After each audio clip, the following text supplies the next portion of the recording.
Bismillah, Assalamualaikum. Kembali lagi di podcast atau channel Suara Pembayar Pajak. Kembali lagi ya, DDTC News mengeluarkan infografis yang membantu kita para pembayar pajak untuk memahami peraturan-peraturan perpajakan terkini ya yang menjadi isu dibicarakan oleh masyarakat, terutama para pembayar pajak. Oke, kali ini tentang kriteria makanan dan minuman serta jasa yang tidak kena PPN.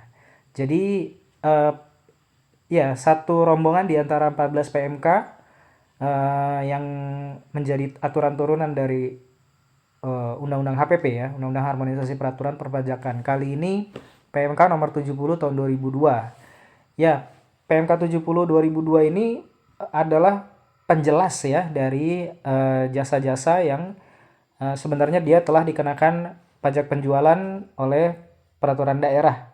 Peraturan daerah ya. Contohnya itu kayak restoran gitu ya, jasa kesenian, jasa hiburan, jasa perhotelan, jasa parkir, boga dan catering. Jadi hukum asalnya dia ini dikenakan di peraturan daerah gitu, bukan oleh PPN. Oke, di sini ada 5 poin ya, kita bacain pelan-pelan. Yang pertama adalah makanan dan minuman yang disajikan di hotel, restoran, rumah makan, warung, dan sejenisnya atau oleh pengusaha boga atau catering bukan merupakan objek PPN ya. Kembali lagi restoran, pajak restoran itu kenanya di pajak daerah ya. Terus berikutnya, jasa kesenian dan hiburan, jasa perhotelan, jasa penyediaan tempat parkir, jasa boga dan catering bukan merupakan objek PPN ya, sama ya. Dia dikenakan pajak daerah. Oke, akan tetapi ada pengecualian-pengecualian yang menjadi penjelas terhadap objek-objek di poin 1 tadi. Oke, nomor 2, makanan dan minuman yang disajikan oleh pertama, pengusaha toko swalayan dan sejenisnya yang tidak semata-mata menjual makanan dan atau minuman. Jadi ya kayak Hero, kayak apa lagi misalnya.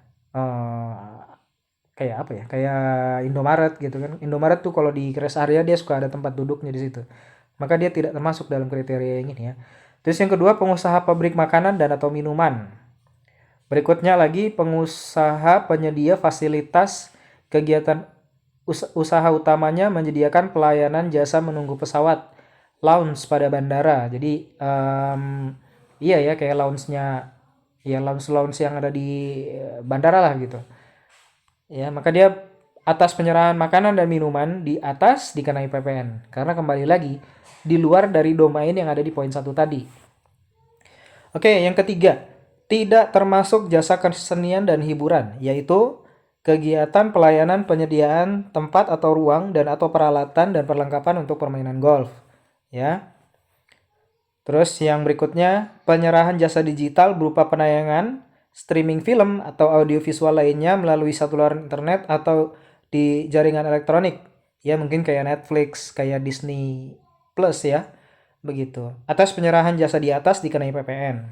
Oke, karena keluar dari jasa kesenian dan hiburan gitu ya.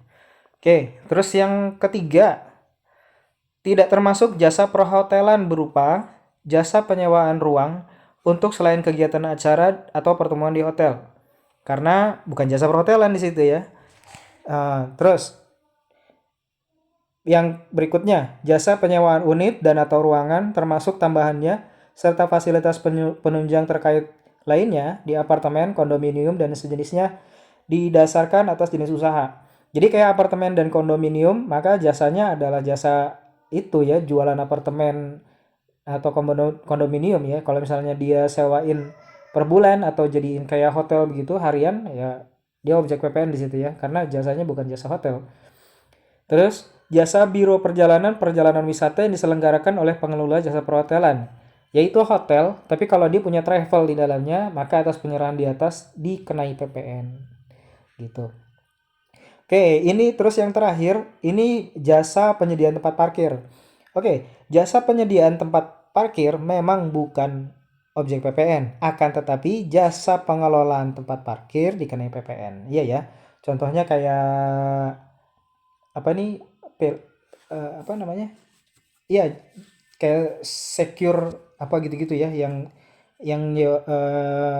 dia pengelola tempat parkir.